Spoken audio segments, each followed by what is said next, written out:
Here's a good one. What can Marxism contribute to our modern day world? By Arni. It can contribute Venezuela, and it has.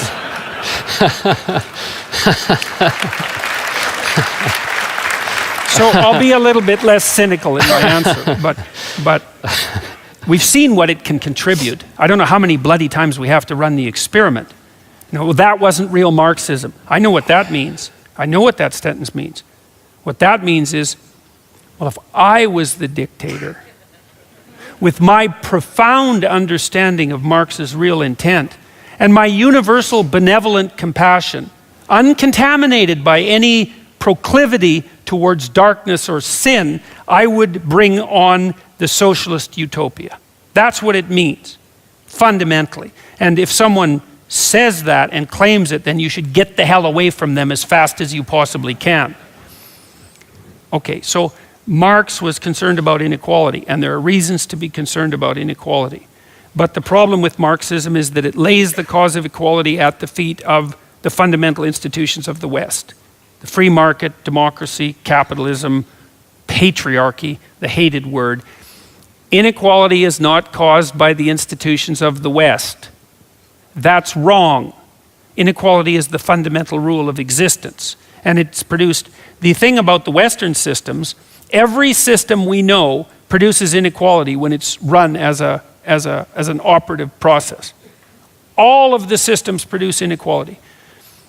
What we've developed in the West is the only system that produces wealth along with the inequality. And you might say, well, the wealth isn't equally distributed. It's like, that's true, hence the inequality. But at least there's some wealth. You know, the number of people in absolute poverty in the world halved between 2000 and 2012. 3 years faster than the UN was hoping for in its most wildly optimistic projections. People are getting comparatively richer at an absolute level with unbelievable speed. It's never been seen in the entire history of the planet. You know, first it happened in the West, obviously, including to Iceland, and even in the last, 75 years here, there's been an unbelievable increase in the standard of living, and now it's starting to happen everywhere else. The fastest growing economies in the world are in sub-Saharan Africa. That's a hell of a good deal. There's no starvation in China. There's no starvation in India.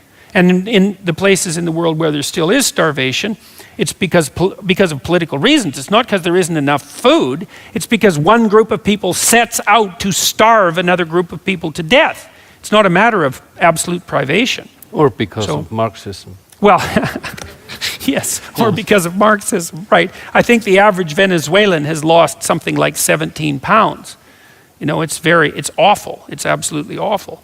So I don't think that Marxism has a damn thing. I think Marxism has already contributed enough millions of corpses to have finished with its contributions, personally. Gracias por ver este video.